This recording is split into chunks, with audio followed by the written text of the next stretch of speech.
Baseball connects American males with each other, not only through bleacher friendships and neighbor loyalties, but most importantly through generations.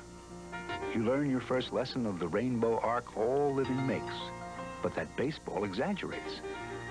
For when you're in the 6th grade, the rook has fuzz on his face and throws to the wrong base. Before you leave junior high, he is a seasoned regular, the body filled out, his jowl ripples with tobacco. When you graduate from high school, he is a grizzled veteran, even if you are not certain what grizzled means. In a few years, the green shoot becomes the withered stalk, and you learn the hill all beings travel by. There was a time in baseball when there were only 8 teams in each major league. They played an orderly, balanced schedule, visiting each city 4 times. A trip out west meant St. Louis or Chicago. There was a comfortable rhythm to the season. When they referred to the Giants, it was the New York Giants. The Dodgers were a Brooklyn institution, seemingly forever. There was an American League team in St. Louis and a National League one in Boston. That time is gone now. But it's been said one reason baseball is so gripping to the American imagination is that certain eras inevitably evoke certain images. Perhaps none more so than the years from the end of the Depression through World War II and into the 1950s. It was a time when baseball was the focal point of sports in our society. A time when baseball was still just a game, a familiar game, which in a changing world somehow reassured us with its return every year on the warm winds of spring.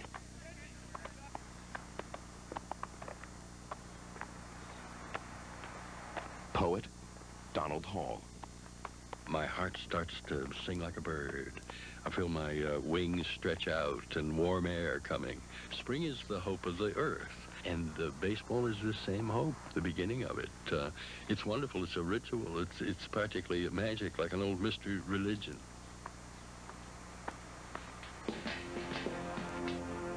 Spring always has special meaning for the baseball romantic. But for the baseball player of the 1930s, 40s, and 50s, spring was anything but an idyllic time of year. In the months before the coming season, a player had to prove to management that he hadn't slowed a step over the winter in a game that didn't pamper its players. St. Louis Cardinal, Enos Slaughter. They gave me my cap, my belt, top and bottom from Red Sox. You bought your own sweat socks, you bought your own jockey straps, you bought your own sweatshirts, and you had to see that they got laundry. You even down had to pay for your own sandwich between doubleheaders.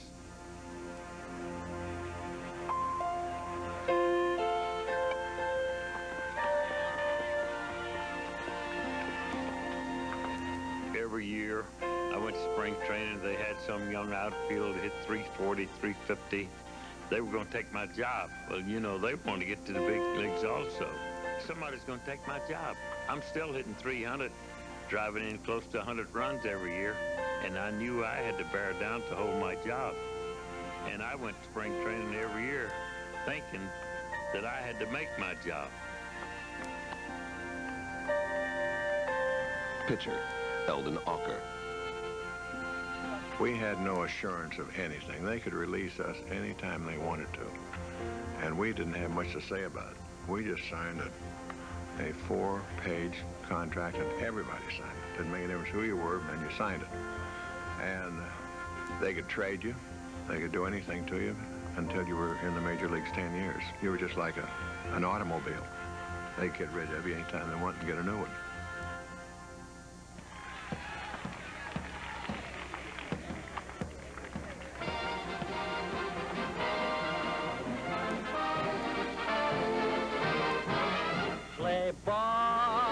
It's a wonderful day. Play ball, let's get the game underway. Pay you with the hot dogs to over here. With that peanut vendor and the guy with all the beer. Strike one. Your favorite players at bat. Strike two. You squirm and fuss with your hat. And then you see him tag one right on the nose. And then you watch it going, going, gone. There it goes. What are we waiting for? Let's get the game underway. What are we waiting for? It's a wonderful day. Let's start the game. Play ball.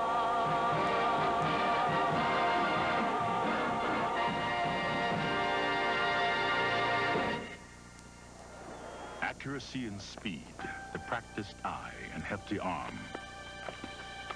The mind to take in and readjust to the unexpected.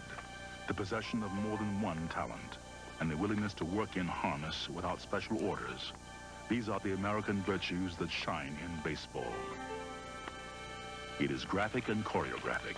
Baseball is a kind of collective chess with arms and legs in full play under sunlight. When the major leagues were made up of just 16 teams, the game was in many ways heartless and mean. Spots on a roster had to be earned every year, and there was hardly a player to be found who didn't take his job seriously. Chicago Cub, Billy Herman. The only thing we had in our minds was to win. Any way we could, we'd try to win.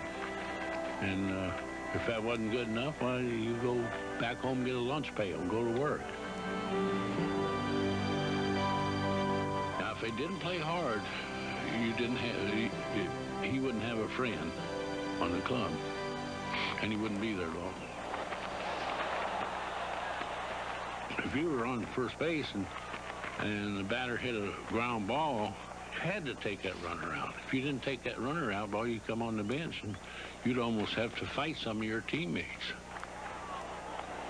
The biggest mistake I ever made in the major leagues was my first time at bat. I got a base hit. The next time up, I got hit right in the head. Enos Slaughter. If you can't get brushed back or get knocked back once in a while, you got no business in this game. Every time the Cardinals and Dodgers played, if 2 or 3 guys didn't get knocked down, it's not a Cardinals Dodger game. They'd knock me down. I knew every pitch in the league that knocked me down and hit one me in the middle of the back. I didn't forget them. If they ever covered first, I'd try to cut the legs off. It didn't bother me at all. Slaughter no doubt inherited some of his swagger from his Cardinal predecessors, the original Gas House Gang. A collection of fast-talking, free-spirited players like Leo DeRocher, who never ducked a fight and always played hard. In the 30s, the Gas House Gang Cardinals were not only baseball's best team, but also the most colorful. Witness Pepper Martin in 1937, showing off his legendary juggling act.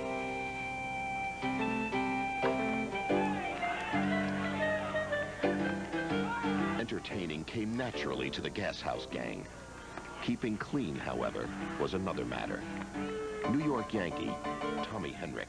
Oh, I saw Frankie Frisch in New Orleans in '36 when they were the real Gas House Gang with Pepper Martin.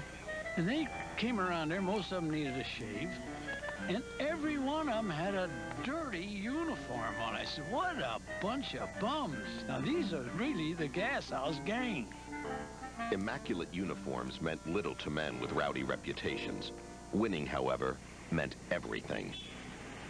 Never was the Cardinals' raucous, hell-bent style of play more evident than in their 1934 World Series appearance against the Detroit Tigers. Cardinal infielder, Burgess Whitehead. Doc Weaver was our trainer when I was a member of the St. Louis Cardinals. He brought a camera into the dugout during the '34 World Series and made a lot of pictures of different plays and of the different players. Detroit was such a wild baseball city then. We had to have security guards, you might call them, to stand at the door of the Book Cadillac Hotel in Detroit so we could get in. The people were just crowded around the hotel. The Gas House Gang was the greatest baseball club I ever saw. They thought they could beat any ball club, and they just about could, too. Of course, we had some characters on that club, like Pepper Martin, one of the hustlingest ball players I ever saw. Dizzy Dean and Leo Durocher, one of the greatest shortstops I ever played alongside. When they got on that ball field, they played baseball. I mean, they played it to the hilt, too. And when they slid hard, and there was no good fellowship between them and the opposition. They were just good, tough ball players.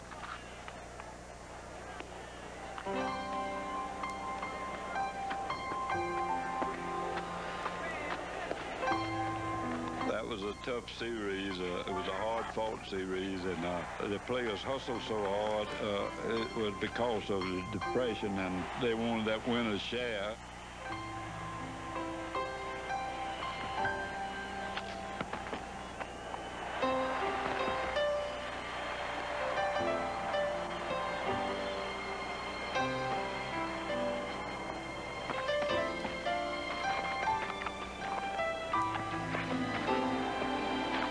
The series went 7 games, and the deciding game, the 7th game, Dizzy Dean beats Eldon Alka 11-0. It enabled me to help my family. My father had kind of tough luck during the Depression, and that's when we got $600 to $800 out. But I don't know, that $600 to $800 was mighty good. I suppose there must be some item that an American boy might treasure more fiercely than a Louisville Slugger with his own signature on it. But I can't think of one. For all of us who grew up on sandlots and playgrounds, gripping Louisville Sluggers bearing the autographs of Major League stars, the thought of owning one with our name on the barrel is almost too much to comprehend.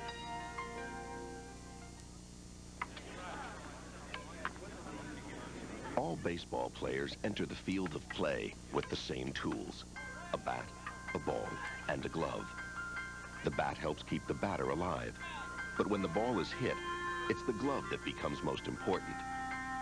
That might explain why players become so attached to the single piece of equipment they can spend an entire career with.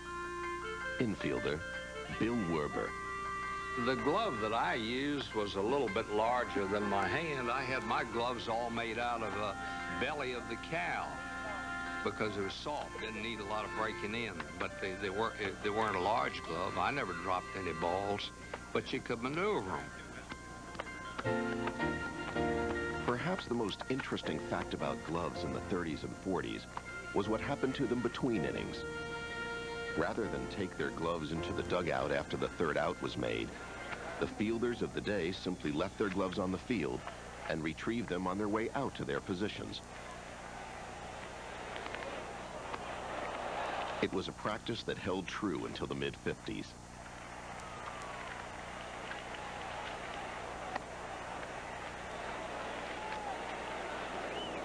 Author Robert Creamer. You see a play where a shortstop would end the inning by making a catch of a line drive. He'd catch the ball, flip the ball to an umpire, and throw the glove up in the air like that. It would sort of spin, and it would land on the field out there. And it was such a pretty thing to see. The guys trying out the field and bending down and picking up their glove and taking it again. It's antique. Antique, too, were the uniforms. Perhaps the most identifiable feature of baseball's golden age.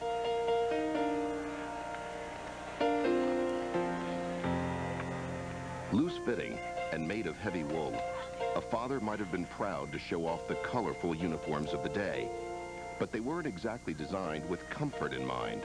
Brooklyn Dodger, Duke Snyder.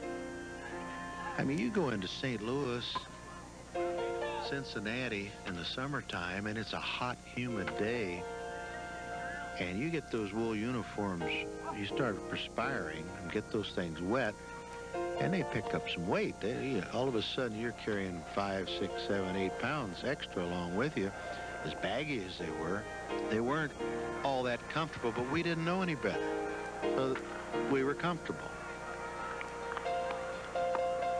Without a doubt, baseball's most recognizable uniform has always belonged to the New York Yankees. Unending years of sartorial splendor in pinstripes. Other teams, however, frequently change their look. For instance, in spring training before the 1942 season, the New York Giants gathered around their player-manager Mel Ott, wearing uniforms during the war that were a patriotic red, white, and blue.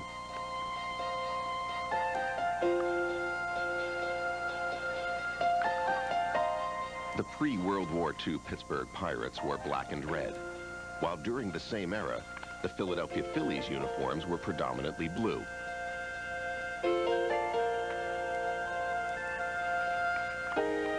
Whether they have remained the same over the years or changed a great deal, uniforms, like the players who wear them, give us the means to savor the game's past.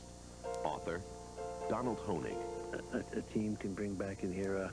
A player can recreate the sense of a year. Baseball freezes these moments and holds them until you want to think about them.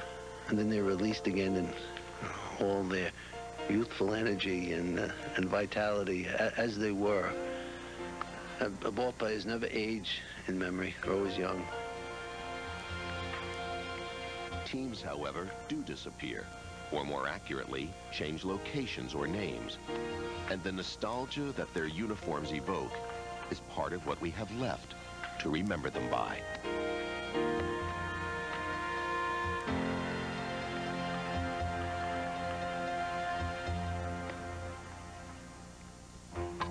For a few hours, for a summer, we think we know them. These young men in three-colored caps playing the game of boyhood brief in our eyes. Do they play for us, or are they performing the ancient demands of their decorated bodies? They wear their names on their backs, but they wear costumes designed a century past, of gentlemen meeting of a Sunday on the grass.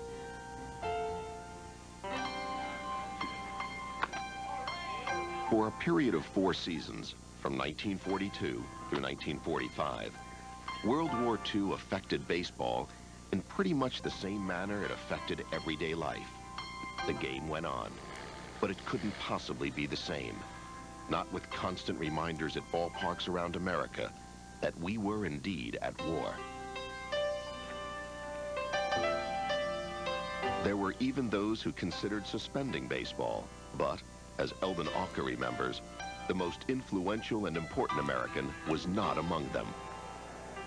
President Roosevelt wanted professional baseball to continue, and the reason for it was to keep up the morale of the people during the war. He said his baseball was such an American pastime. He said for us to quit baseball wouldn't be right, to impress upon all owners and all players that they should continue and not quit just because war started. And I think that that was an expression of how the people felt in those days about baseball.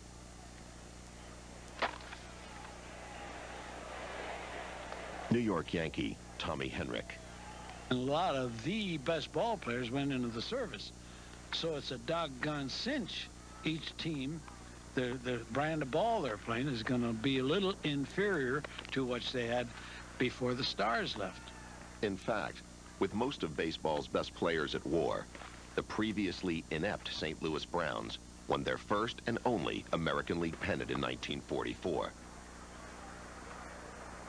Attendance during the war years suffered too, and in an effort to encourage more fans to attend games, team owners came up with several outlandish contests involving players, the winners receiving no more than a $100 war bond.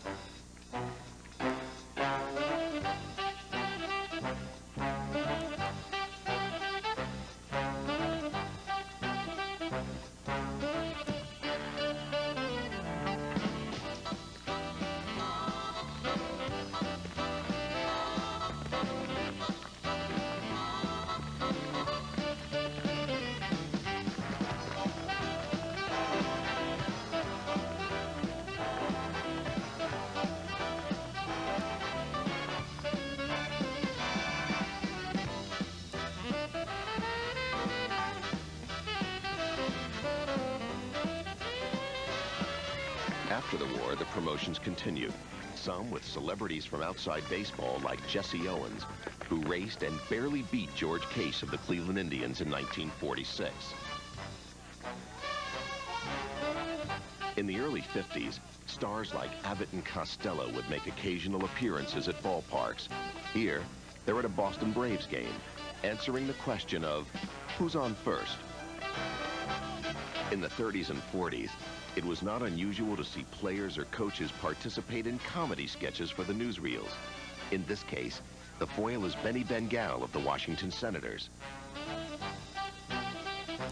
Comedy and baseball have had a long and entertaining partnership. Former pitcher Al Schacht, who was known as the Clown Prince of Baseball, appeared at 25 World Series, including the 1940 series at Tiger Stadium.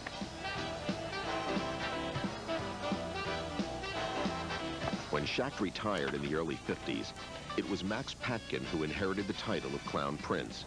Amazingly, Patkin performed not only before the game, but during it as a legitimate first base coach. Max Patkin. When I do my routine, I try to do it between pitches. Usually have between 10 and 15 seconds. You'd be surprised what 10 seconds means to a Max Patkin on the coaching line. So it gives me a chance to go through that goofy thing of motion with my neck, my arms, my legs, just to make out I'm giving a sign to the batter. That would give me just enough time. All I needed was 8 to 10 seconds. Bing, bing, bing, bump, boom, ba, left. And, you know, and when I looked at those days, I'm telling you, I was the dumbest looking thing you ever saw in that coaching line.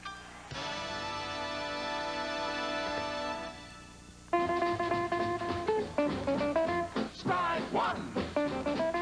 Strike two. Strike one. Strike two. Strike three, and you're out. Play ball, you all. Play ball, you all. We've just begun. Why do you stall? Just hit it in the stand. Play ball, you all. It was one home run. You're holding up the game. Never argue with the ump. Play it smart, don't be a chump. For we know without a doubt, man, that ump will put you out. Play ball, you all. Whoop-de-doo-dee-doo. Why do you stall? Whoop-de-doo-dee-doo. Play ball, you all. We came to see the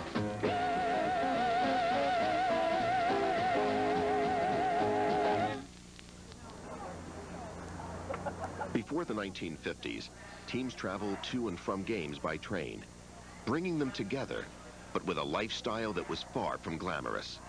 Enos Slaughter. We'd play a doubleheader in St. Louis. I'd lose 16-pound doubleheader. We'd rush to the railroad station, jump the train. Time we got over into Indiana, you know, through Illinois, the air condition go off. Monday morning, we'd get up, you know, and they'd have Ricky would have an exhibition someplace out in Ohio, Indiana. They'd pull our Pullman cars off to the side. We'd get out and play an exhibition game. Then we'd get back on the train, and next morning you wake up going around Horseshoe Curve in Altoona, Pennsylvania, and pull into Philadelphia and play that night. St. Louis Cardinal, Whitey Kurowski. Many times we'd have those 18, 24-hour trips on a train. Well, before we'd hit the sack, we'd get back in a club car or someplace in the men's room, and all of us, we'd be talking about the ball game. To us, we were just one big happy family.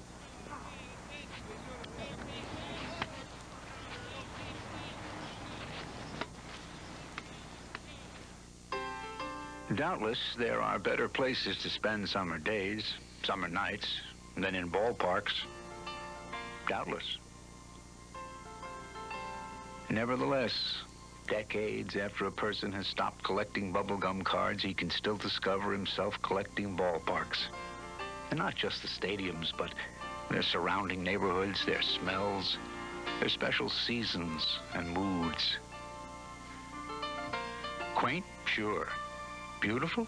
Not really.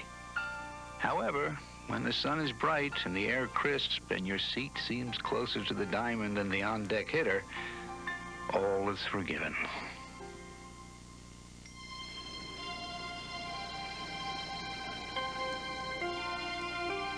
In the days before television, the only way a person could see a baseball game was to come to the stadium. There was perhaps no greater feeling than spending an afternoon at the ballpark. Poet Donald Hall. Walking through the crowds into that great small old stadium, and there they were in the flesh. I can see them now in their baggy old pants.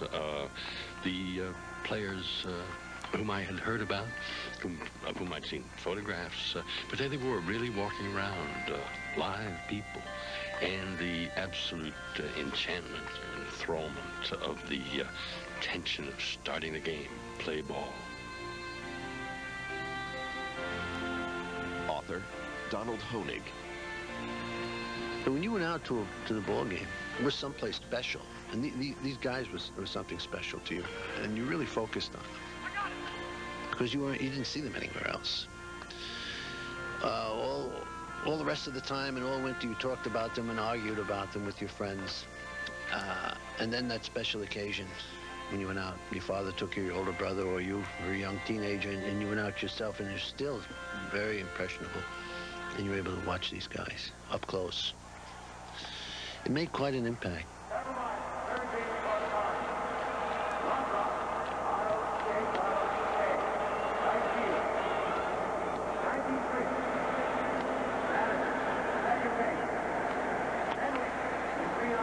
The PA system.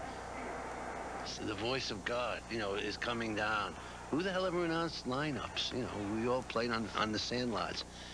And suddenly this voice comes, reading the lineup, it's coming down from the heavens. This was an incredible thing, the first time.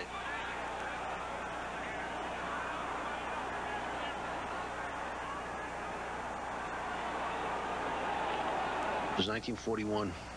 I was just 10 years old. And there was a Dodger-Cardinal game, and we came up the ramp heading for the cheap seats. And for a moment I had a glimpse of the field, and standing up and outside the dugout and looking right at me was Johnny Mize. Big John Mize of the St. Louis Cardinals. And it just struck me. I said to my brothers, Johnny Mize. My brother got all excited. It hit you all at once. Like nearly all of the pre-expansion ballparks, Boston's Fenway Park was built in several stages. In fact, Fenway's most recognizable feature, the Green Monster, wasn't erected until the park was more than 20 years old. And in the 30s and 40s, green paint took a back seat to advertisements.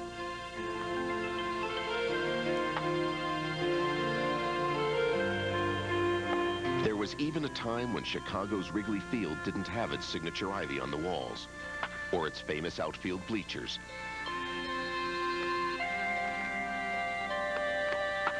In 1937, temporary stands could be seen in right field, but full construction of the bleachers didn't begin until midway through the 1938 season. The same year, the ivy was planted.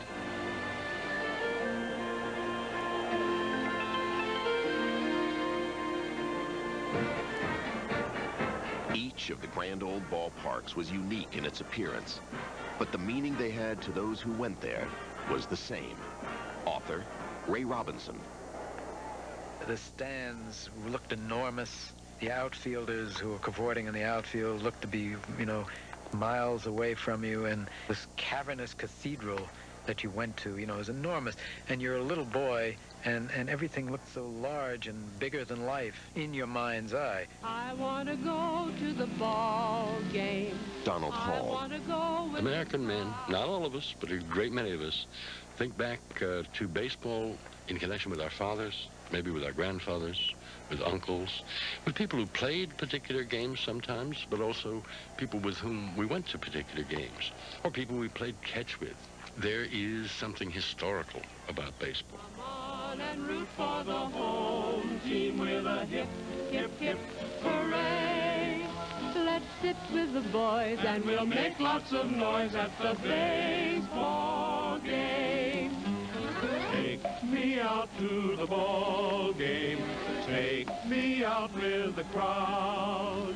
buy me some peanuts and... You walk into the portals and you look down beneath you, you see that green grass, as I hope and wish and cherish in my conservative way, the grass field shining in front of you, and you are not just back in time, but you are outside of time.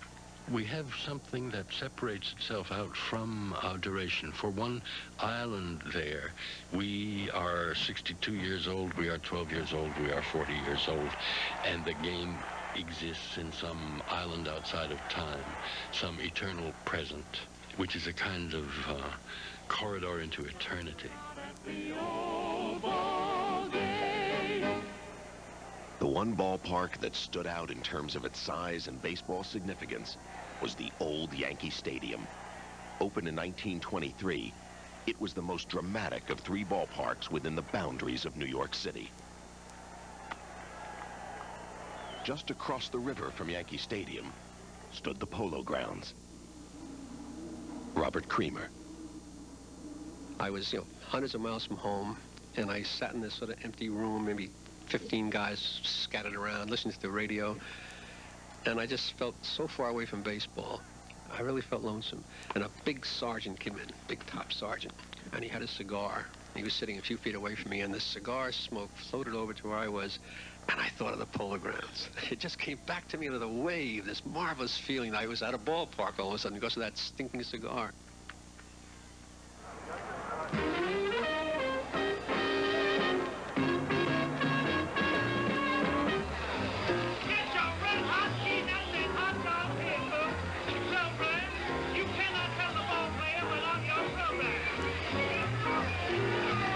Crazy about a ball game ever since I can recall.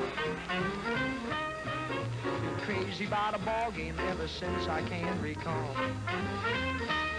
So you find me in the bleachers when the umpire yells, "Play ball!" I'm rooting for the home team, rooting for them win or lose. I'm rooting for the home team, rooting for them win or lose. So I'm happy when they win one, when they lose, I get those blues. In every town and city, yes, any place you name, there's nothing fills the fans like a baseball game. Crazy about a ball game ever since. The third stadium in New York was Brooklyn's Ebbets Field. Like nearly all of the ballparks of its day, Ebbets Field had some very interesting physical features, largely because it was built within the confines of its surrounding neighborhood. But what was really unique about Ebbets Field was the relationship between the Dodgers, their fans, and their ballpark. Dodger announcer Red Barber. Ebbets Field was typically Brooklyn. It belonged to Brooklyn. The fans felt it was theirs. They were close to the players. They felt the players were not only theirs, they felt they were their children. They could jeer at them and call them bums, but nobody else had better do it. No outsider had better do it, and certainly no giant fan had better come into Ebbets Field and do it. And the borough of Brooklyn lived and died with that ball club. When the Dodgers lost an afternoon game, there were a lot of cold suppers. It didn't get eaten. Dodger fans were, for the most part, blue-collar. Still, at the 1952 World Series, it was not unusual to see someone like Humphrey Bogart at Ebbets Field, rooting for the Dodgers along with everyone else, even Lauren Bacall. In New York, picking a team to root for took on special meaning. Robert Creamer. You'd say to somebody, what are you, a Dodger fan, Giant fan? I mean, it was identification. Are you Catholic, Protestant, Jewish? You're a Giant fan, Dodger fan, Yankee fan. It was a thing, and that's what you were. And it was part of your life. It was also part of a ball player's life. Infielder Bill Werber. When we were at Boston, we represented the town of Boston, and we loved Boston. When I was playing with Cincinnati, we were winning pennants there. We all, right down to the last man, wanted to win for the people in Cincinnati. And when we won championships and won the World Series, why, we were just delighted that we could do something for those good people. Where's Babe Ruth, the king of SWAT, who rocked the heavens with his blows? Grabowski, Pennock, and Malone. Mother of mercy, where are those? Where's the swagger? Where's the strut? Where's the style that makes the hitter? Where's the pitcher's swan-like motion? What in God's name turned life bitter? Is there a heaven with rainbow flags, silver trophies hung on walls, a horseshoe grandstand, mobs of fans, webbed gloves, and official balls? Where's Tony Push-Em-Up Lazzari, the quickest man that ever played? Where's the gang that raised the roof in the house that Colonel Rupert made?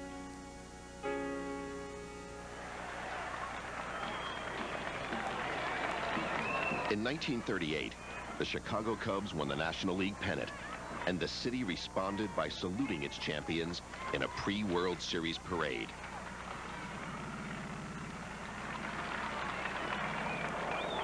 This film of the parade and of the subsequent World Series is believed to provide the oldest existing color images of a World Series, taken just a few years after 16mm color film was available to the public.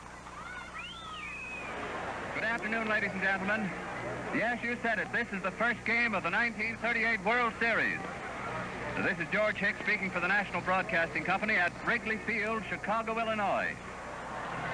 Quite a crowd milling down around the box there near the Yankees dugout where sits Judge Landis this afternoon. You may be interested in some of the home run records of these Yankees. Swinging along behind them, and behind them comes the entire squad of the Chicago Cubs, dressed in their home team uniform of white with blue stripes. Cubs pitcher Clay Bryant. I faced good hitters in the National League before we played the Yankees in the World Series. So I wasn't all too much about the Yankees. I know we read about them and knew about Dickey, Gehrig, and Gordon, Crissetti, and Rupp, and Selkirk, and DiMaggio, and Hendricks. But we knew about them. But we figured, and all the pitching staff, and I think the whole ball club figured we could beat them.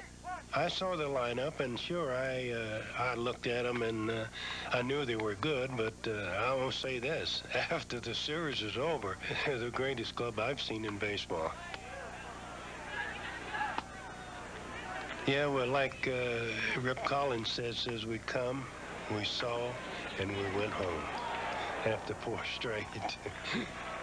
Yankee right fielder Tommy Henrich played on the 38 team, which featured a young Joe DiMaggio, as well as fellow Hall of Famers Lefty Gomez and Bill Dickey, and an aging Lou Gehrig. The 1938 Yankees were the type of team that came out every day to beat you. And that's the way McCarthy wanted his ball players to act. He wanted professionalism out of his ball players.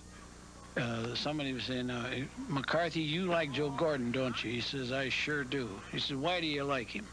He says, I'll show you why. Hey, Joe, come over here. He says, what's your batting average? Gordon says, I don't know.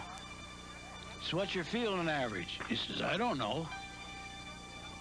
Okay, Joe. And he walks away, and McCarthy says, that's what I like. All he does is come to beat you. Okay? Multiply that by 9. That's a tough outfit to beat.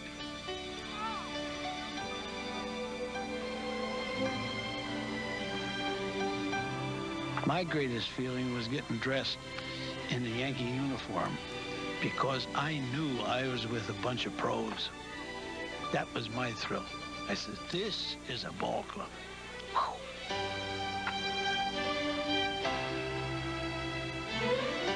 From 1936 through 1939, the Yankees won 4 straight championships. Author, Donald Honig. I think that was the team that established what is the Yankees' so-called corporate image. Businesslike, of intense sobriety, no nonsense. They were expected to win. They went out there to win. And Gehrig, I think, was the first one to establish this image, being extremely serious in all business on the baseball field. The quality of play that Lou Gehrig brought to the Yankees was matched only by the quality of his person. Gehrig was the magnificent Yankee, and his departure under tragic circumstances in 1939 might have ruined a lesser team. The Yanks, however, never slipped in stature nor standing, a great deal of which had to do with the incredible talents of Joe DiMaggio, the man who carried the Yankee torch after Gehrig. Donald Honig. This was the ultimate ball player, not only for talent, but for style and grace. I mean, this was the epitome of celestial craftsmanship in a ball player. DiMaggio has, to this day, a mystique. And like most mystiques, it's unexplainable. Is he shy? Is he aloof? Is he a snob? What is he? To the fan, it never really mattered, because there was Joe out on the ball field.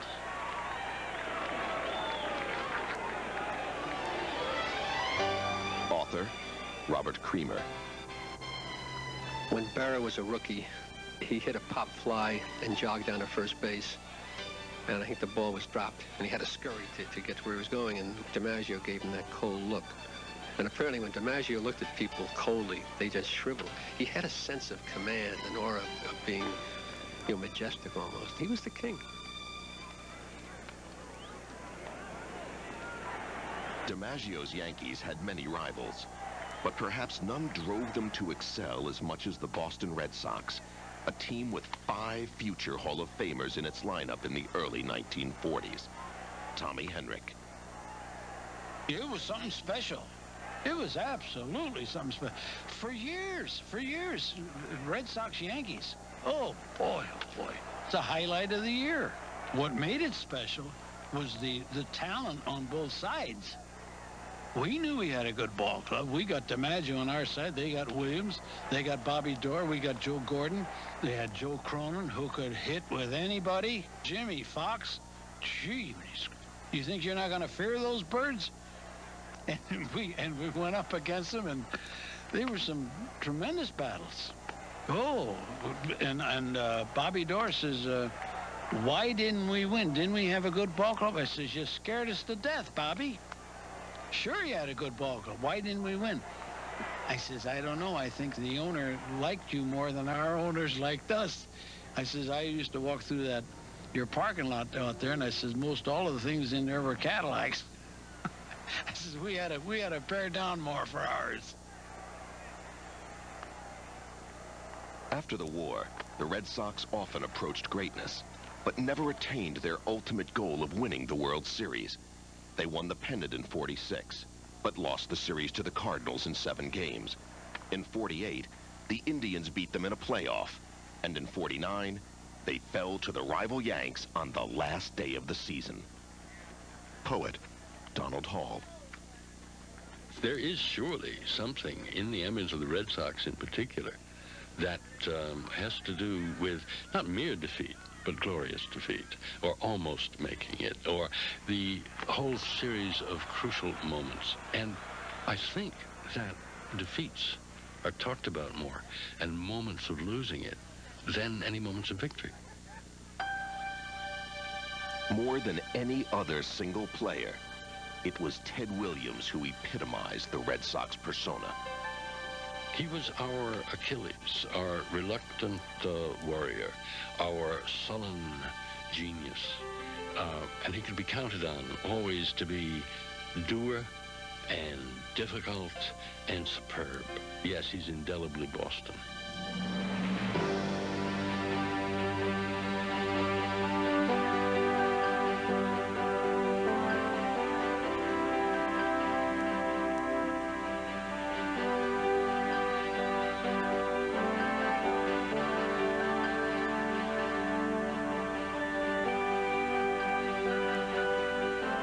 One of the portions of my memory of baseball, which is purest and most joyous, is rehearsing in my mind the swing of Ted Williams. He coiled on himself like a barber pole, turning around. He had that compact swing that was totally efficient, strong, and that looked loose and graceful, although it was so compact and efficient. It was a wonderful thing to see. I can see it in my head as often as I like.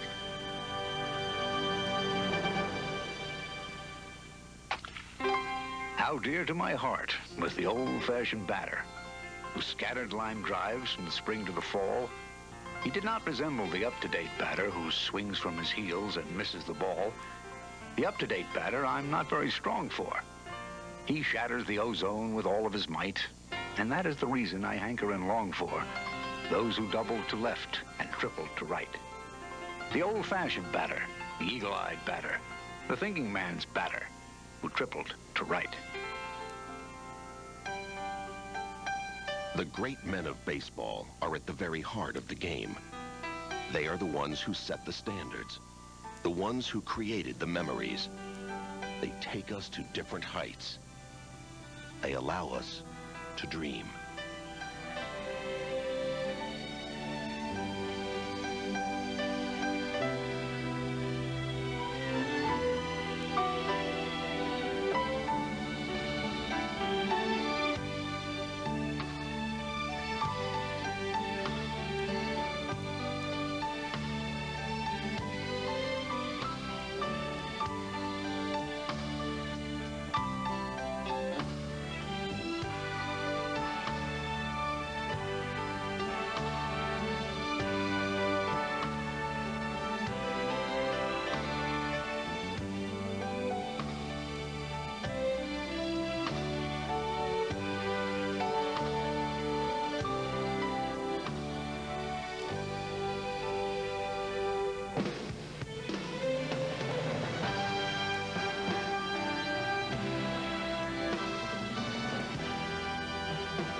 Before 1947, everyone affiliated with baseball in any capacity, every player, every coach, every manager, every owner, shared at least one common denominator: the color of their skin. Poet Donald Hall. The game that I grew up with was a white game, and it is appalling, of course, to think back and realize that as I was growing up, it was a white game and I didn't notice.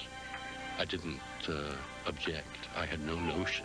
When we look back to that injustice, we're looking back to American history, not the parts of it that we're proudest of, but it's part of our social history, part of our cultural history. That terrible split, and then the commencement of healing of that wound with Jackie Robinson. Brooklyn Dodger, Don Newcomb.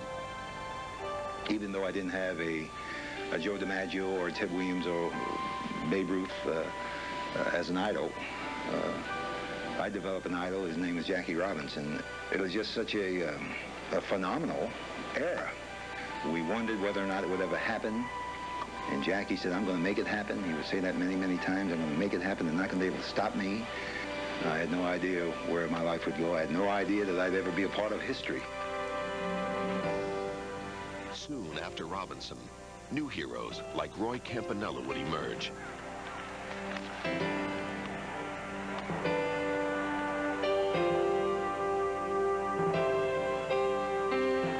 Gradually, as the landscape of the game changed, baseball became integrated. Now, it was truly a national pastime.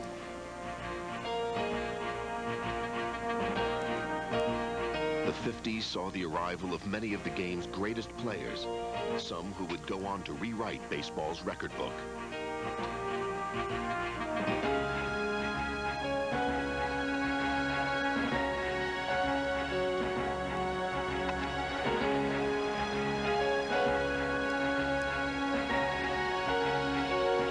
The inevitable breaking of the color barrier also allowed for some of the older, established stars of the Negro Leagues, like Satchel Paige, to finally pitch in the major leagues.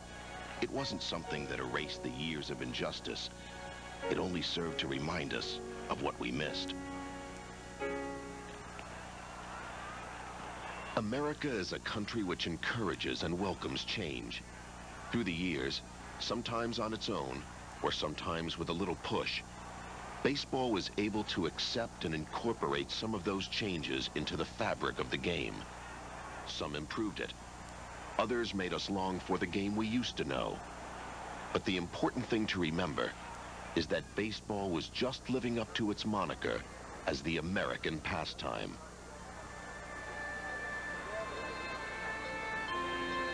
Ultimately, when the population began to shift out west, so too did baseball. The Braves moved to Milwaukee. The Dodgers and Giants left New York. That signaled the beginning of new chapters in the history of the game. But sadly, it also meant the end of certain others. Author Lawrence Ritter. When you're abandoned, I think you're living in a dream world if you continue after the abandonment to glorify the one that left you. It's sort of self-defeating, not to mention quite irrational. My team left. I don't have any romanticism left. I don't have a team anymore. I was a Giant fan. There aren't any New York Giants anymore.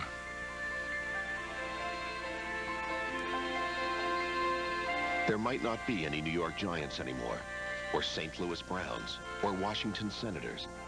The days of watching Ted Williams in left are long over, and the wondrous Willie Mays no longer wears his uniform. Time marches on. Transition is inevitable. With each passing day, the game of our youth moves even further into history. But those vivid images that are so much a part of our life will always remain.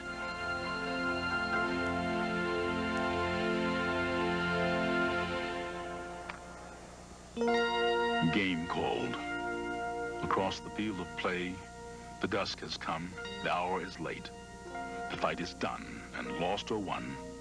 The player files out through the gate. The tumult dies. The cheer is hushed. The stands are bare. The park is still. But through the night, there shines the light of home beyond the silent hill. Game called. Where in the golden light the bugle rolled the reveille. The shadows creep where night falls deep, and taps has called the end of play. The game is done, the score is in, the final cheer and jeer have passed. But in the night beyond the fight, the player finds his rest at last. Game called upon the field of life. The darkness gathers far and wide. The dream is done, the score is spun.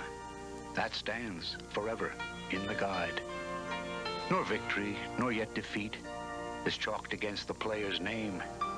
But down the roll, the final scroll shows only how he played the game.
In association with Black Canyon Productions,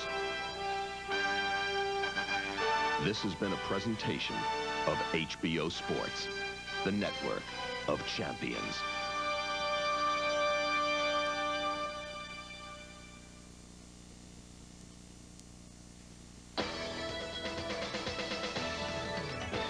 The Joker's wild. And Yogi was there after he hit a home run. Joe D. at the retirement podium in 1951. And, of course, that signaled the era of Mickey, which lasted 17 years here in the Bronx. But the man who'll receive the salute today is the man who wore there, Bobby Brown. That was when he was with the Yankees. This is when he's in his higher office of American League President. He is here today. No better man to put in perspective this era than the Scooter, Phil Rizzuto. Phil, this is a time in Yankee baseball maybe unparalleled. Oh, I think it is, Al, and it's always a day that I feel like it's my first game in the big leagues or the first game of the World Series. And when you put these pinstripes on, remind Kubek about that. You get chills, you get goosebumps. Now, you're hinting at some of the players who aren't here, and that's frequently the topic of conversation. But when you look in this dugout, I know, but when you look in this dugout and see who is here, it's pretty good. It is very good, but I know you needle Kubek quite a bit. I never do that, Phil. Would you bend your head down so everybody can see that some Yankee traditions are still alive? I don't know if you can see the bubble gum is still up there. How did that start? Well, I always did it when I was in the minor leagues, and the only time I take it off is, and when I got to the big leagues, Joe McCarthy didn't want me to wear it. And then he saw me with a long sour puss, and you know, it's like ball players are very superstitious. And I said, Joe, you know what it means? And he said, okay, go ahead. If you go bad, you got to take it off. So that's why I didn't go too bad and hung around all those years. Scooter, who are the players, who are the names that we recognize that you really long to see on a day like this? Well, naturally, it starts with Joe DiMaggio. You haven't seen him yet today. No, I haven't seen him yet today. Old reliable Tommy Henrik. I'd like to see Bill Dickey and the guys, but they're not feeling too well and aren't here. And of course, Mickey Mantle. I don't get too much chance to see the Mick. He's here. And he's here. I know it. And I haven't. You know, there's so much hullabaloo and everybody's around. But Bobby Brown, who's being honored today, I think there was no pinch hitter like him. I mean, every time he got up there in the clutch, he would come through with a base hit, and most of the times an extra base hit. And, you know, he was so into everything that he did, being a doctor, being president of the American League. Well, Scooter, you're going to be wearing a microphone today. I think that could be interesting, and we look forward to hearing your commentary as the old-timers game progresses. Bob Shepard has begun and good looking, and Woody was already on Cheers. And Psycho Killers. I love that. Temporary insanity. I'm fine now, thanks for asking. It was just yesterday I had a cough, head cold, shooting spree. I don't know what it was. He's an HBO favorite, too. That's why he's back in a special one-night stand command performance, Bill Marr.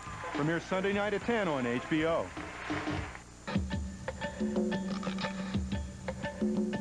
Summer on HBO. Get it while it's hot.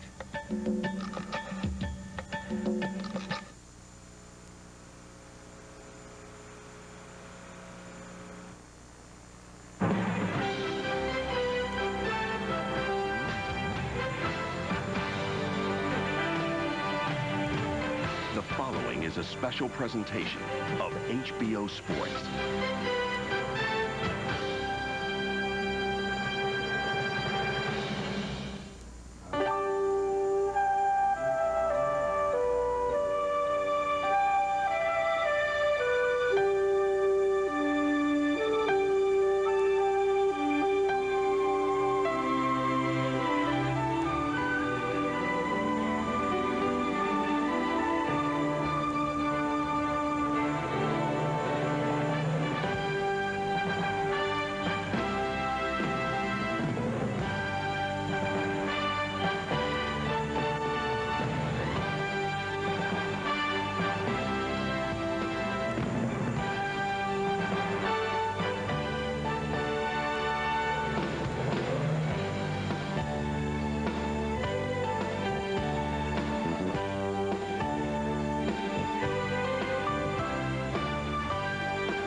Time is of the essence.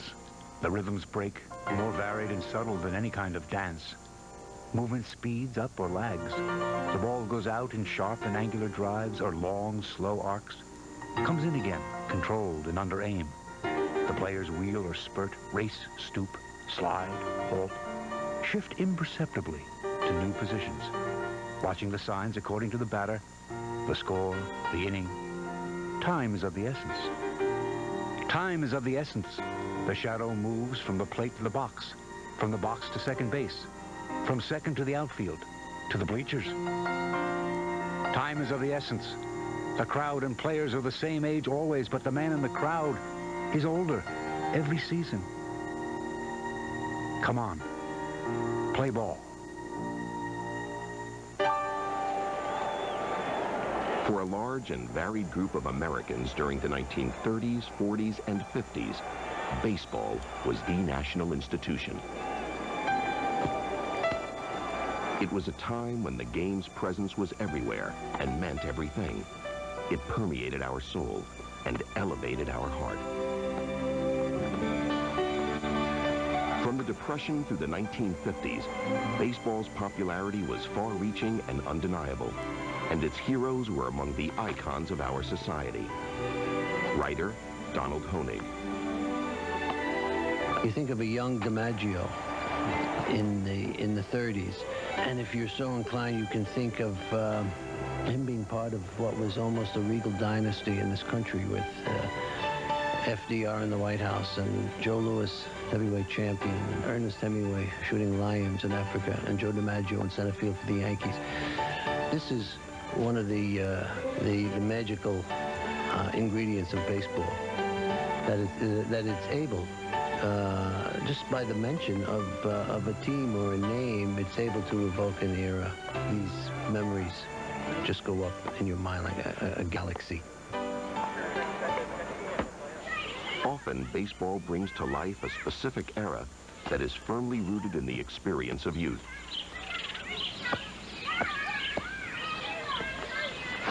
We think back to a time when life's natural progression takes hold, and we learn the game from our fathers or grandfathers and begin to embrace it and the dreams that go with it. Author Robert Creamer. Kids played ball. Kids played ball from the time they were little, and they played all spring and summer and fall. It was the game. It was in my backyard, and my back stoop was sort of a cement stoop with an iron rail on it. And we used to go up and sit down there. It was too hot, and it felt like the dugout. And I always remember thinking that what I wanted to do more than anything else was to be a ball player so I could sit in the dugout in Yankee Stadium on a hot day. It must have seemed safe and fun, and the dugout symbolized it. The dugout was a place where you could be with your friends, the ball team. It just seemed like the most marvelous place in the world to be. It's doubtful that anyone who fantasizes about the life of a major leaguer takes into account the road through the minor leagues. In the 30s, 40s, and 50s, that road was well traveled. There were hundreds of minor league teams and thousands of players hoping to get their chance. Donald Honig. The Cardinal farm system consisted of, at its peak, of 50 teams, about 800 players. That's just the Cardinals. Every small town seemed to have an A&P and a Cardinal farm club in there. And, you know, this was just thrown out all over the country, you know, in the most out-of-the-way backwater towns. And this is where they began and had to fight their way up. In an era when the major leagues didn't exist west of St. Louis, one minor league was special. The Pacific Coast League had teams in cities like Los Angeles and San Francisco, and in many ways was a West Coast equivalent of the majors. Infielder Dario Lodigiani. There was a lot of ball players in those days that were playing in the Coast League that could have still been playing in the major leagues. And there were some of the ball players that were playing in the Coast League were making anywhere from $10,000 to $15,000 to $20,000 a year. So to play up there in the big leagues and wondering, you know, fighting every day whether you got a job or not, you come out here in the Coast League and you knew that you could play out here. And you felt a little more secure, and the pay was good. Outfielder Gus Zernial. In the Coast League, we had a lot of guys that made more money than guys in the big leagues. And in fact, when I went to the big leagues the first time, they asked me to take a cut. Why should I go to the big leagues for $5,000 when I'm making $8,000 in the Coast League? While the Coast League treated its players well, for most, the decision of whether or not to leave wasn't a difficult one to make. After all, it was still the minor leagues.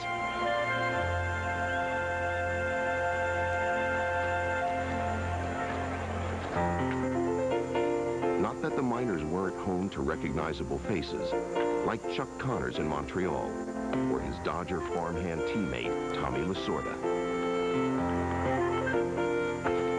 But like most of their colleagues, they would have jumped at the chance to play in the major leagues. Outfielder, Harry Walker. Walker Cooper and I just finished our season in Columbus, and we drove all night to get there. Then we went to the ballpark the next morning, and I was excited to get out there to play. I can't remember too much except that I signed a contract for next year and didn't even know it. For a lot less money than we had agreed that I would do. It was really exciting to me. I mean, it was a tremendous thrill to play, and I didn't even think about what money was. I just thought I'm getting to play in the big league.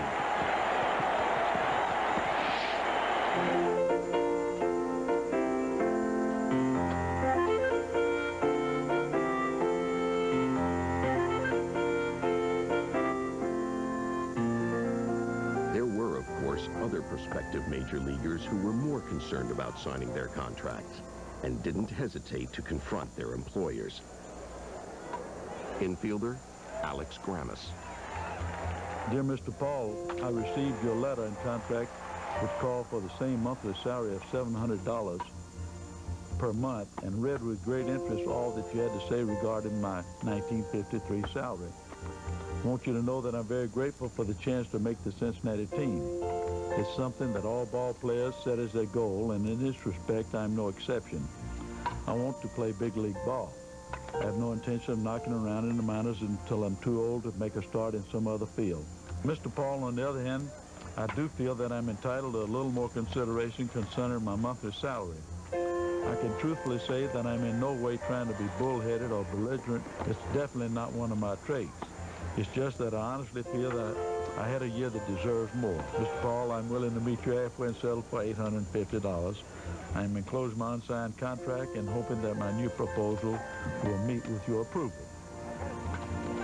Even though Gabe Hall eventually gave Grammas his $850 a month, it was still clear for most he couldn't put a price on the player's love for the game. Catcher, Joe Garagiola. When they gave me my own uniform, I mean, this may sound sacrilegious, but I'm sure it must be like when the Pope gives the vestments to make somebody a real cardinal. And it was just like it should have been a ceremony. It should not have been a clubhouse guy just handing me the uniform. It should have said, here it is, your hometown team. You are a Cardinal. Still, at a time when most players were forced to accept management's take-it-or-leave-it attitude, life in the majors was not for the faint of heart. Pitcher, Eldon Auker. When I went up for the Tigers, he said, you're going to be a starting pitcher. And he said, I want to tell you my philosophy. He said, when I pay a pitcher to start a ball game, I expect him to pitch the entire ball game. He said, I can't afford to pay one guy to start the game and one guy or two guys to finish the game. He said, I expect you to pitch the entire ball game. I don't care whether it's 9 innings or 10 innings or 12 innings. He said, that's your problem. You get yourself in shape for that. Now, if you can't go it, why, he said, I'll get somebody who can. It was that simple. Hall of Famer, Enos Slaughter. I came in from right field one night, and the third base dugout was a long ways back, and I walked. And he says, kid, if you're tired, I'll get you some help. And from 1936 through 1961, I hit the top step running going to the outfield, and I hit the top step running coming in. And I continued that the rest of my career. Whether it came from management or teammates, intimidation was something that a rookie had to overcome if he wanted to remain in the major leagues. New York Yankee, Tommy Henrich. There is a doubt in your mind whether you're really sound enough to be in the big leagues. You got a decent reputation, but you're always wondering, is some guy going to beat me out? At least I felt that way. But you do reach a point after a while, you say, I don't care who they got. They ain't going to take my job. I'm here. I'm not only here, I belong here. Who says romance is gray with age, that men no longer battle odds, when two raw kids from Rush and Sage still face the lightning of the gods? Can life be stupid, drab, or slow, with Dizzy Dean and Schoolboy Roll? During the Great Depression, businesses closed with regularity, but not baseball. In fact, in those dreary days, the fans who came out to the game found that there was nothing depressing at all about spending time at the ballpark.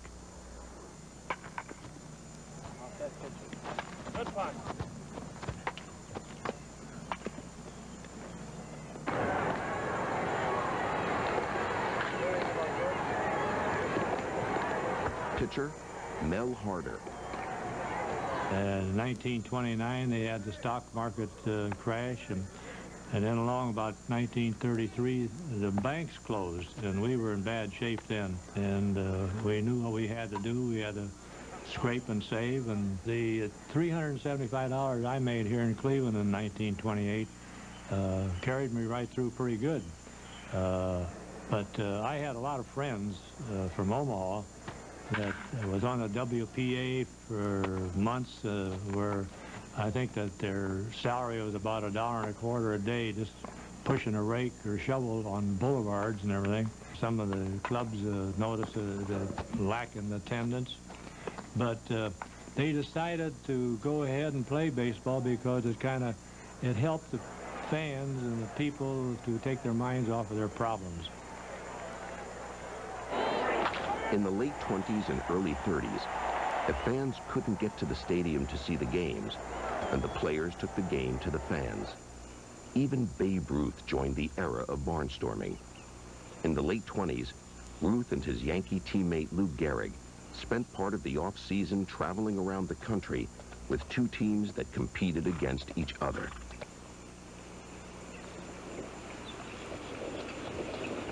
Of course, Ruth and Gehrig weren't the only ones out on the road. Many players barnstormed during the Depression, and although it made for a tough life, those were tough times, and it was still a good way to make a little extra money.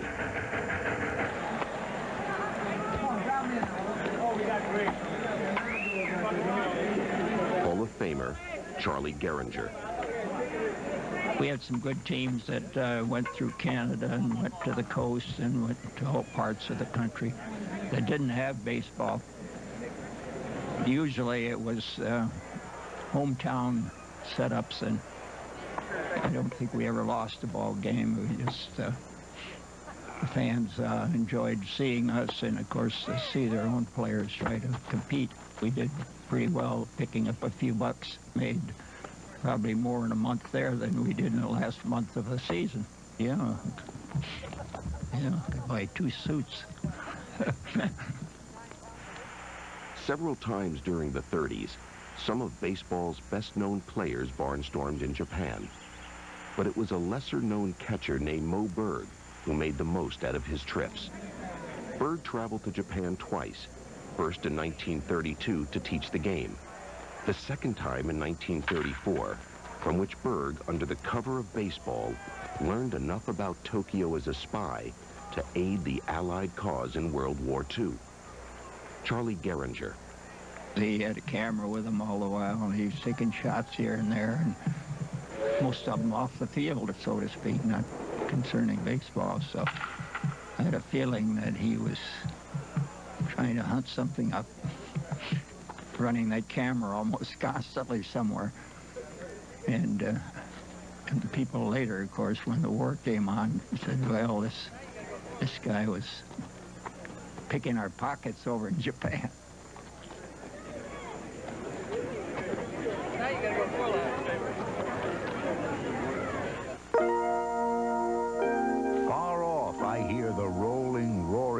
years, they come to me from many yesterdays, from record deeds that cross the fading years and light the landscape with their brilliant plays. The long line forms through life's remembered years. The flaming heart, cold brain, and firm command of nerve and sinew blotting out all fears. The will to win beyond the final stand. These are the factors in each hour of need that mark the pathway of the winning breed.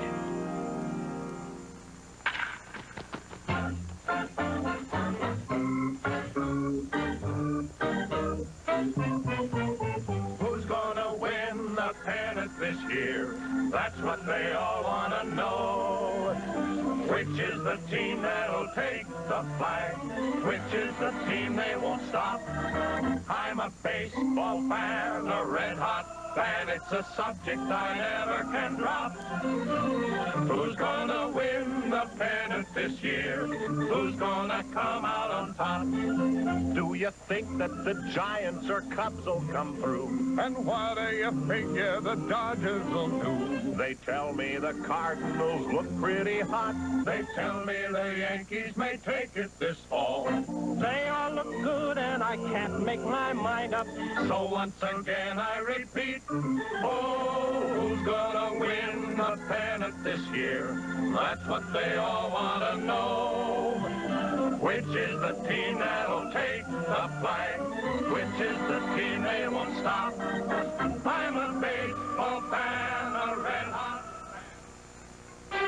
In an era in which there were just 16 teams in the major leagues, the question of who would win the pennant should have provided a variety of answers. In truth, however, season after season, only a few teams in both leagues were consistently successful. The top of the standings were nearly always the private domain of baseball's privileged few. Robert Creamer. Teams like the Yankees were there year after year, and there was a sense of continuity, a sense of permanence, a sense of almost of security. If you were a Yankee fan, you felt very secure. Your team was going to win all the time. And I suppose it's that way in other places. In St. Louis, people rooting for the Cardinals had that feeling year after year. They were going to have somebody to root for. You had a lousy job, and your wife was cranky, and the kids were no good, but you rooted for the Cardinals, and they won. And it gave you a little sense of being important. Holding on. In the 1950s, Casey Stengel's New York Yankees held on to more pennants than any other team, continuing a championship march that methodically began in the mid-30s under manager Joe McCarthy. Eldon Auker. McCarthy, New York Yankees, he wouldn't allow a player in his team to smoke a pipe. Because his philosophy was that a pipe smoker was complacent. He said, I don't want any complacent ball players on there. And he didn't have it either. Author Ralph Schoenstein. They used to say to Joe McCarthy, he says, you know, Joe, you're a wonderful manager. He says, I'm sure a genius. He says, every day I write down Henrik, Keller, DiMaggio, Ralph, Dickey, and you should see what happens. For 10 years, those same 8 guys played every game. They played. They never missed games. Gus Zernial. They went out to beat you, and they would tell you they were going to beat you, and they played to beat you. It didn't make any difference if they were 20 games in front or they had you beat by 9-0. They still tried to kick your brains out, and they pretty much did so. In a 29-year span from 1936 to 1964, the Yankees won 22 American League titles and 16 World Championships. They were, without a doubt, the most successful and recognizable team in all of sport. Their fame carried throughout the world, even to Japan, where the Yankees were welcomed as heroes on a postseason trip in the mid-50s.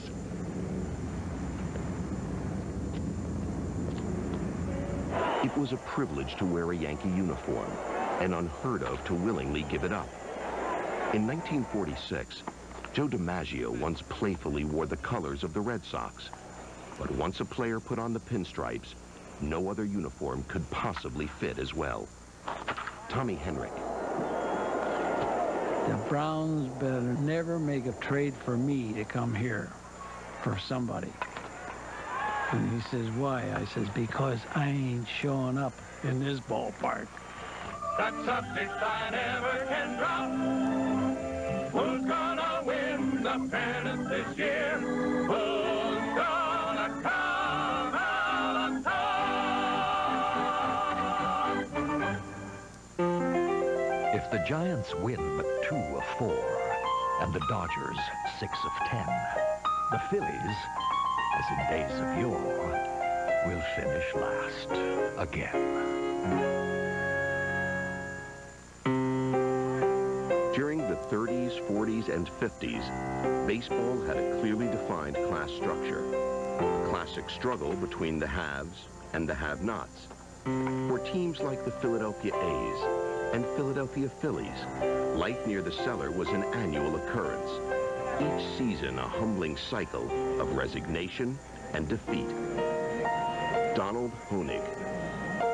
Those teams were doomed. The Phillies were in the second division, I think, something like 30 out of 32 years, something like that. The Boston Braves weren't much better. And the St. Louis Browns, one year, the season's attendance was about, I think, 86,000 for the season. So how could those teams ever hope to achieve any success? They were just cemented at the bottom. At the heart of the problem was money. Without it, you couldn't afford quality players. And without quality players, you couldn't win. Such was the case with the poorer clubs, like the Boston Braves. And certainly baseball's most noted failures, the St. Louis Browns. Harry Walker. The only way they operated was sell ball players. And the Browns, that's why the Browns never really got off the ground, because every year they'd be in debt for their rooms and their transportation.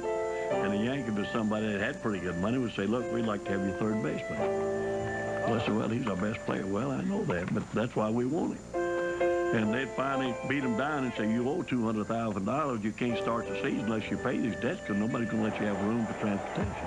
So they'd have to sell a ball player for a couple of $100,000, a little better, and get 2 ball players that sit on the bench with the Yankees but never did play with them either. Infielder Johnny Berardino. When you get down to the end of the season in a losing ball club, you can't wait for the season to be over. You know, the Yankees were customarily, they sent a little bonus money to the fellas that were in the service, who had to leave the team and go into the service. And I remember the St. Louis Browns sent me a deck of playing cards with their logo on it. And I got to tell you, I was so infuriated, I took that deck of cards and I flipped them all over the Hawaiian Islands. Not that it was any better playing for Connie Mack's Philadelphia A's. Dario Lodigiani. For the A's, you just went out there and hoped you survived. I mean, that's the way it was. You know, you had a second division ball club, and you didn't have the kind of club that was going to, say, beat the Yankees or beat the Red Sox of Detroit or anything like that. Although we weren't a winning ball club, I enjoyed playing there.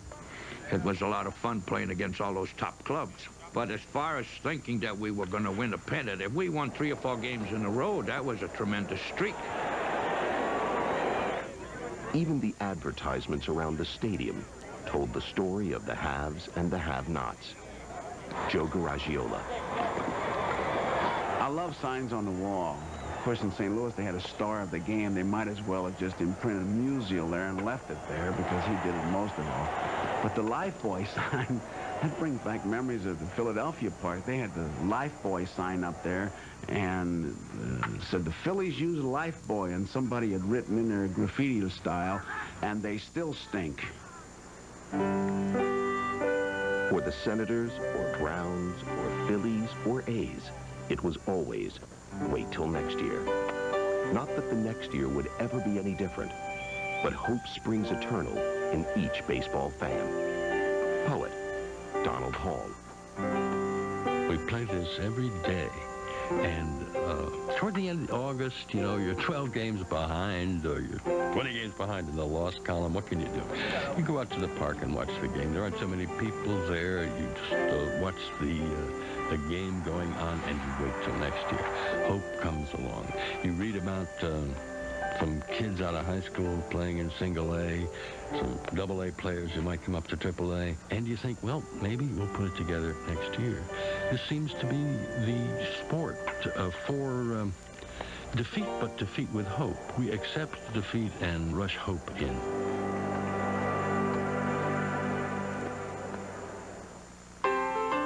Sometimes I feel like I will never stop. Just go on forever. Till one fine morning, I'm going to reach up and grab me a handful of stars, swing out my long, lean leg, and whip 3 hot strikes burning down the heavens, and look over at God and say, how about that?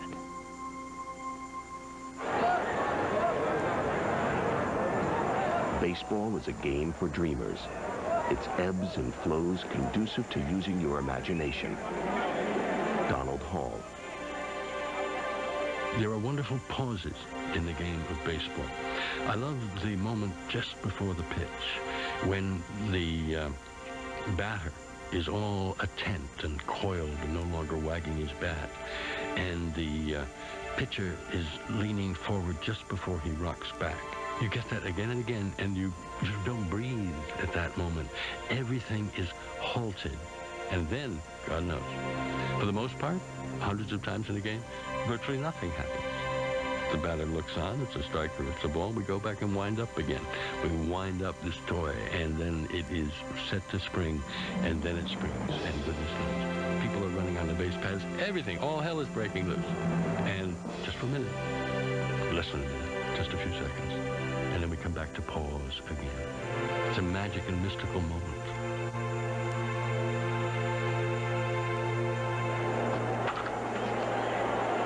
In the time before television, a fan who hadn't listened to the game on the radio would get the first recap of those magical and mystical moments with the arrival of the daily newspaper. There, baseball was well chronicled and eloquently described by some of the most gifted writers in the business. Ralph Schoenstein, Red Smith, and Bill Hines, and Jimmy Cannon, and Bill Corum, and Frank Graham. These people had their own voices. You grabbed the paper. And of course, the box scores were the wonderful things. And the box score was like a holy relic, and you would pore over them. And you'd see the players of the long names who had the, apostrophe Cuccinello, C, apostrophe H, apostrophe L, which was wonderful. We had kids who had scrapbooks of box scores. They'd paste them all in. Donald Hall. People would, of course, learn how to tip their cap in particular ways or swing the bats in particular ways because they'd heard them described, first in newspapers, later in the radio. And my grandfather in New Hampshire, he followed the game in the newspapers. So he would think of Ted Williams. He thought of Ted Williams for 25 years without ever seeing him.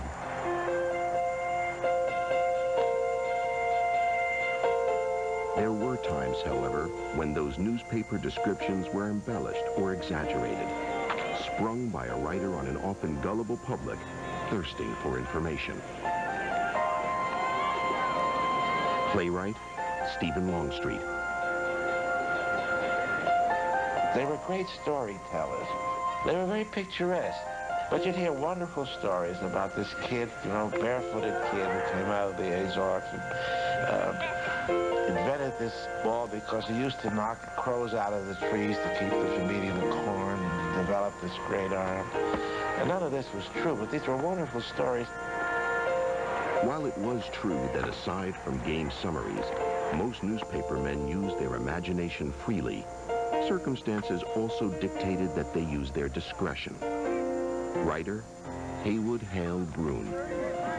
There were 9 newspapers in New York when I became a baseball writer, and we traveled as a group, and there is no doubt we were the house writers.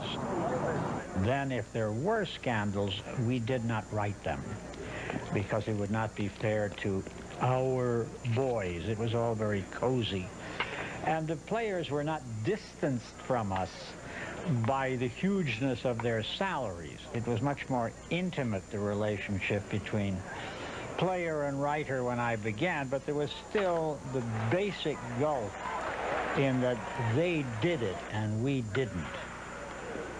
The players played it, the writers wrote about it, and the photographers shot pictures like these of the 1934 World Series, so the next morning in the paper, the fans could see it.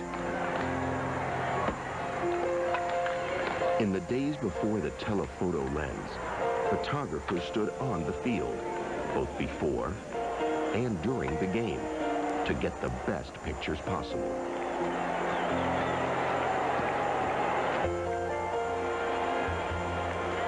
Dario Lodigiani.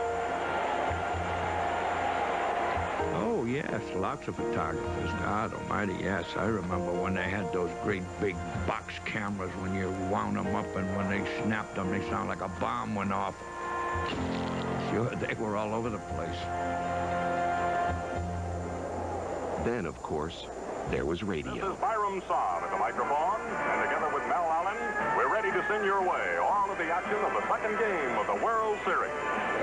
Here in Chicago, your neighborhood Texaco service station welcomes you to another baseball broadcast brought to you direct from Comiskey Park by permission of the Chicago White Sox and the Boston Red Sox to stimulate interest in our national game and in your local team. And now out to Comiskey Park and Hal Totten, who is going to give us some inside information on today's game. Hello again, everybody. This is Harry Cowley, greeting you for your radio host, the Gillette Safety Razor Company, bringing you this great all-star baseball game. Good afternoon, ladies and gentlemen, and hello, baseball fans everywhere. This is Jimmy Gutley at the Polo Grounds in New York, greeting you for the... Joe Garagiola. The broadcasters became bigger than some of the players, most of the players. I mean, you go to Cincinnati, and pretty soon they'll tell you about Wade Hoyt and rain delays and great stories he would tell. Hello, baseball fans. This is Wade Hoyt. Yes, indeed. Today's game is to be played right here at Crosley Field, which has been the home of the Cincinnati Reds for as long as the oldest citizen I remember. France Locks in St. Louis, I can remember him talking about the bulging biceps of Ducky Medwick. I couldn't wait to see Medwick. Kurt Gowdy in Boston. There's a long poke in the deep right center field. Way back, way back. Pearsall leaping up, and he wraps him with a home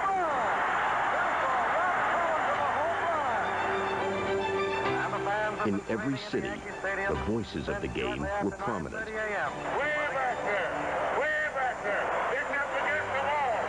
They'll be roaring on every pitch today. A great throng of enthusiastic St. Louis fans was turned out for the second game of the 1944 World colorful picture is transpiring right in front of us. The American Legion band of the... The city has been eating, sleeping, and talking World Series for weeks, and has packed every available... The municipality of St. Louis and the banks of the mighty Mississippi is indeed the baseball capital of the world for 1944. Every day they were coming into your house, and even though you never met them personally, they were your friends. Good afternoon, baseball fans. This is Mel Allen. The final game of the 1952 World Series. Radio was especially important at World Series time. This is Red Bob at Yankee Stadium in New York as the Brooklyn Dodgers and New York Yankees get set. The games were always played during the day, and people followed the series by listening at work or at school. Actor Billy Crystal. I remember Mr. McAllis, history teacher. Excuse me, Mr. McAllis, I have a terrible upset stomach. Can I go to the bathroom? First one, it worked. 5 minutes later. Mr. McAllis, I'm not feeling, can I? Go ahead. This went on for 3 times. It started to go out the 4th time. Mr. McAllis said, Mr. Crystal, at least when you come back, would you give us all the score? Okay. This is the first game of the 1938 World Series. Every seat for the 2 days here in Chicago has been sold out. And Wrigley Field seats 43,660. So there are that many here today. Hayward Hale Broom. The World Series and the Kentucky Derby were the 2 things that happened at just the right time. first big race, which meant the spring, and the 7 games, which meant the autumn. And these were in tune with the rhythm of the people and their games. Yes, I think the whole country kind of stopped and paid attention to the series. Especially the players, who embraced the chance to perform on center stage. I have a rendezvous this fall on some World Series battleground where I will gladly take the mound to pitch my team to victory. I have a rendezvous this fall, and that is where I long to be. God knows that nervousness will creep into my heart, but I have a rendezvous this fall to capture baseball's grandest prize and start to take my rightful place as one of baseball's honored few. And I'll not fail that rendezvous. In the country of baseball, men rise to glory in their 20s and their early 30s, a garland briefer than a girl's, or at least briefer than a young woman's, and then the long meadow slopes downward. In the country of baseball, time is the air we breathe, and the wind swirls us backward and forward until we seem so reckoned in time and seasons that all time and all seasons become the same. Citizens of the country of baseball retire, yet they never retire. They live in continual twilight, paler and fainter than the noon of games.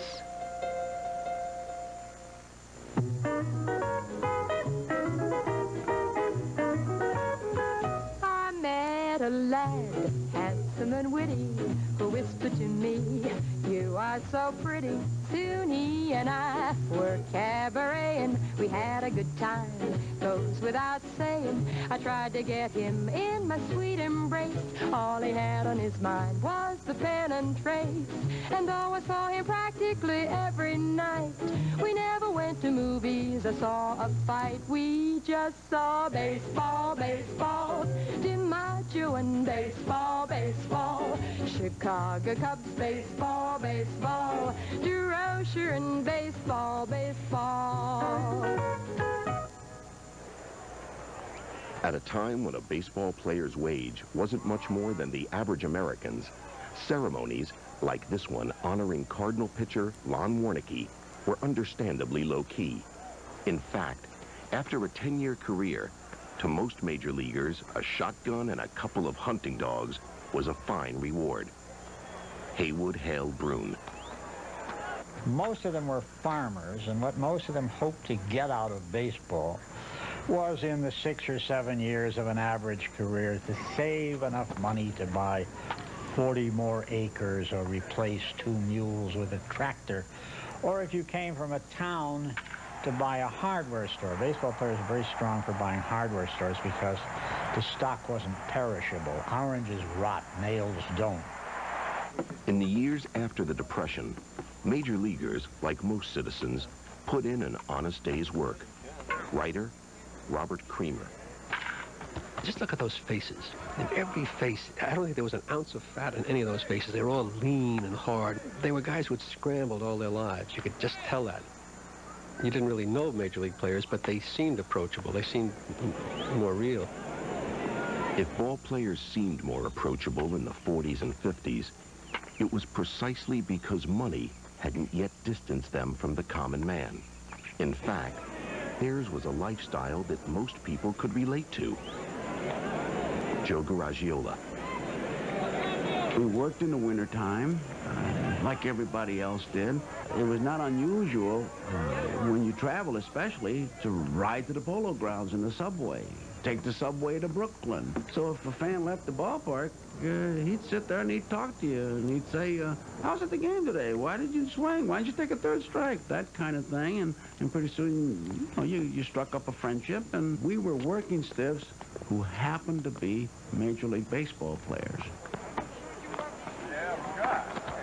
Nowhere was the spirit of kinship between player and fan more evident than it was in Brooklyn, a community that adored its Dodgers. Broadcaster Red Barber. Brooklyn had been looked down on, especially by Manhattan, with the tall buildings, with Broadway. And Brooklyn was called the bedroom of New York. The one thing that Brooklyn had, which they could strike back at Manhattan, was the ball club, the Brooklyn Dodgers. In Brooklyn, the passion to root for the Dodgers seemed to have been acquired at birth, an unbroken chain handed down from generation to generation. Stephen Longstreet. It was a crusade. It was a fetish. It was paranoia. Them bums. Ebbets Field.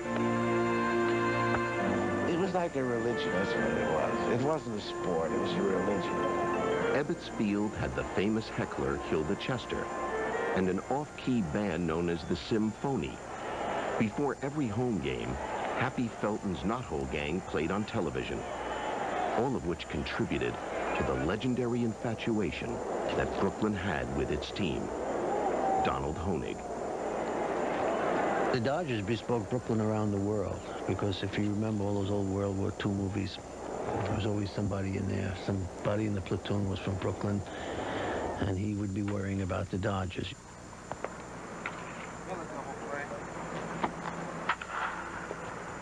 The team was a very important part of the community, and their neighbors, who they would see in the supermarket and in the playground playing with their children, but were Brooklyn Dodgers. They lived in the neighborhood. Pitcher Carl Erskine. The Brooklyn team to the Brooklyn fan was family. Abe Meyerson, who owned a little deli, and Abe had a bunch of kids, and I know he wasn't wealthy by any means, probably starving. But every time I'd pitch, Abe Meyerson would be at my door. He'd bring me 2 big grocery bags full of deli groceries. And he'd say, "Here, Cry, I can't take that, Abe. Why would you give me that? Oh, you guys shouldn't pay rent. You shouldn't have to pay anything to be in Brooklyn." In the late 40s, the Dodgers were not only one of baseball's most beloved teams, they were rapidly becoming one of the best. And part of the reason was the arrival of Jackie Robinson in 1947. Red Barber. The Brooklyn fan is eternally hopeful. He wants this ball player to do well so the Dodgers can do well. And if Robinson could do well, that was just fine. And once Robinson demonstrated his ability, once he started dancing down off first base, and my goodness, Ebbets Field went wild, and every eye was on him. The players accepted Robinson grudgingly. But as he demonstrated his ability on the playing field, they suddenly realized he might lead them to a pennant. While the Dodgers continued their progressive ways by adding players like Roy Campanella and Don Newcomb, Brooklyn's Boys of Summer found themselves in 6 World Series during Jackie's 11 years. Each time the Dodgers faced the Yankees, and in the process created one of baseball's most treasured rivalries. 2 teams joined forever in their excellence. The two together make me think of October, of shortstops dueling in Ebbets Field, in the late afternoon shadows of Yankee Stadium, while we argued who was better, Rizzuto or Reese.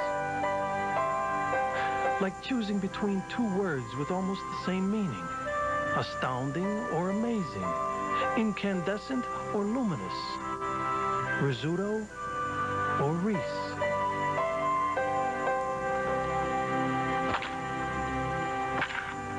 Unfortunately for the Dodgers and their fans, the rivalry proved to be one-sided. Brooklyn lost to the Yankees in 1947, 49, 52, and again in 1953. The team finally came away triumphant in 1955, winning an epic 7-game series. But just 3 years later, the Dodgers were gone. Sadly, they had been taken away from the borough that loved them. Don't tear the treasured ballpark down. Long has it brought me joy, as many a Brooklyn player has that I've watched as a boy. Above it rings Red Barber's voice, amidst the crowd's deep roar. the summer sounds that would be heard by Brooklyn fans no more. Oh, let the mighty field stand as tribute to her past. The loyalty of all her fans can never be surpassed. Forget the California gold, let loyalty prevail. For loyalty of Brooklyn fans can never be for sale.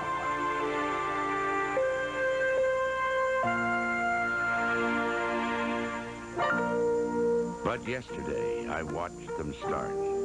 Young wonders all in serried row. By now, I've seen them all depart. The years flow faster than we know. Today, fresh from the corner lot, we praise some youngster on the team. Tomorrow's page will know him not. The years flow faster than we dream. Every city had its baseball heroes. In New York, if you chose to be a Yankee fan during the 1950s, your hero was Mickey Mantle. Billy Crystal. I felt that when I went to a game in Yankee Stadium, that Mickey Mantle knew that I was in the ballpark. I strongly felt that he was saying to himself, I better have a good day today. Bill's here. Damn. I don't feel good either. I gotta get a hit or steal a base or throw somebody out. He paid his $350. Mickey Mantle was everybody's hero. He was who you wanted to be. I mean, I walk like him, I talk like him. I did my bar mitzvah with a drawl, you know. He was a stunning athlete to watch. So too were many other stunning athletes who, through the years, were heroes around the country as well.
Now, baseball has its own private universe, with its own deities, its own Lucifers, its own fallen angels.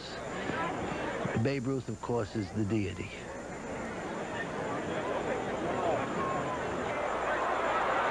Haywood Hale Broon. When Miller Huggins was managing the Yankees, Miller got sore because Babe was not showing up for batting practice. And he said to the then traveling secretary, Mark Roth, if that big bum doesn't show up for batting practice, I'm really going to tear him apart. Well, 5 minutes before game time, he came in shedding camel's hair, throwing his cap as go.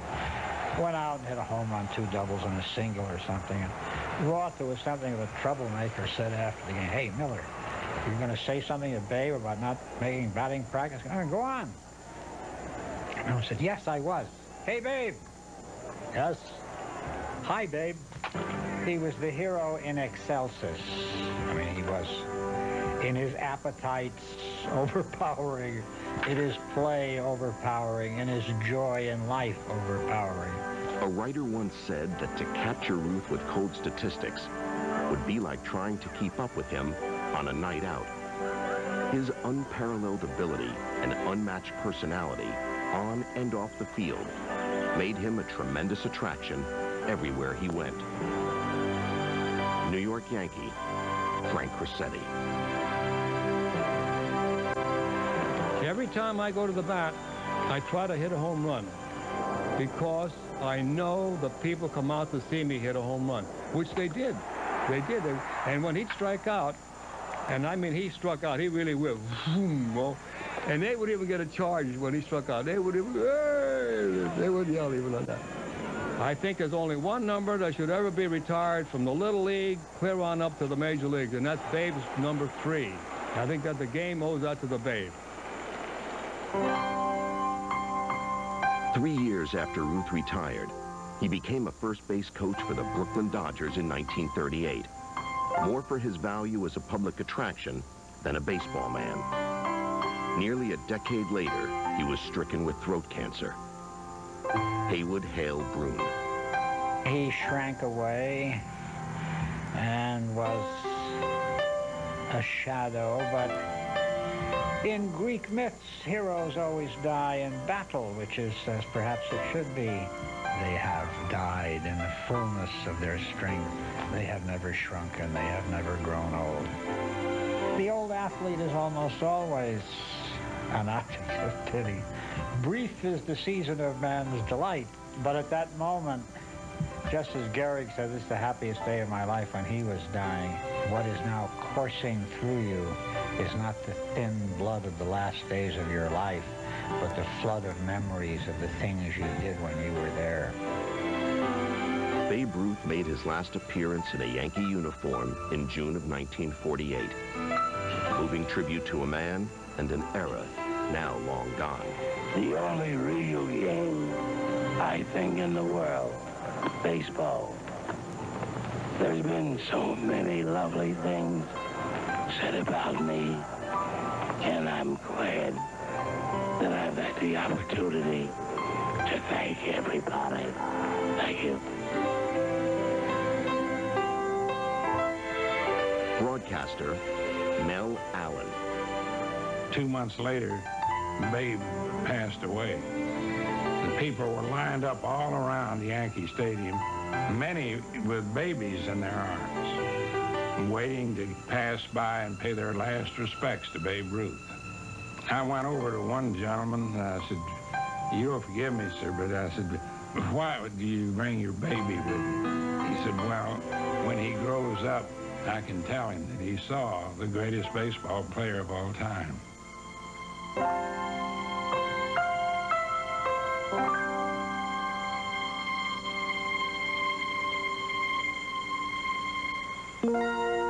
Game called.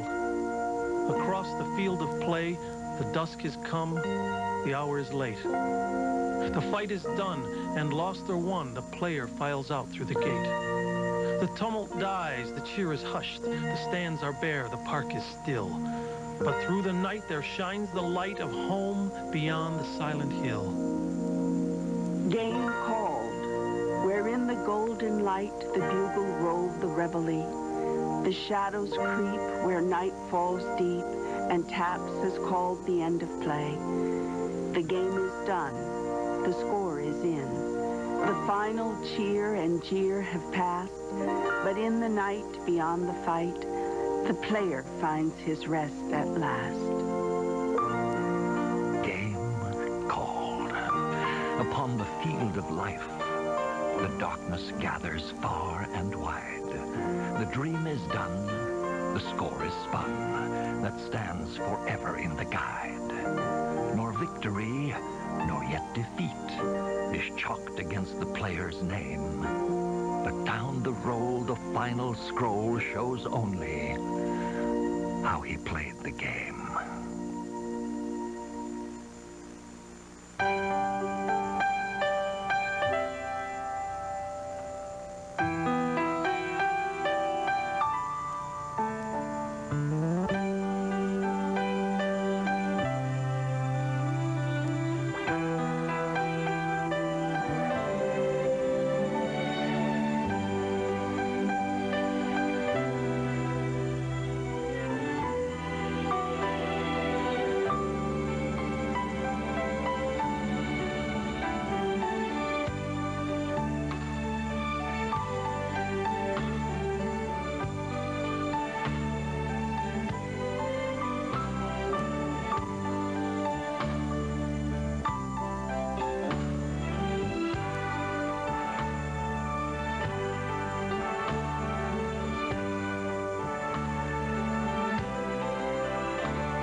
in association with Black Canyon Productions,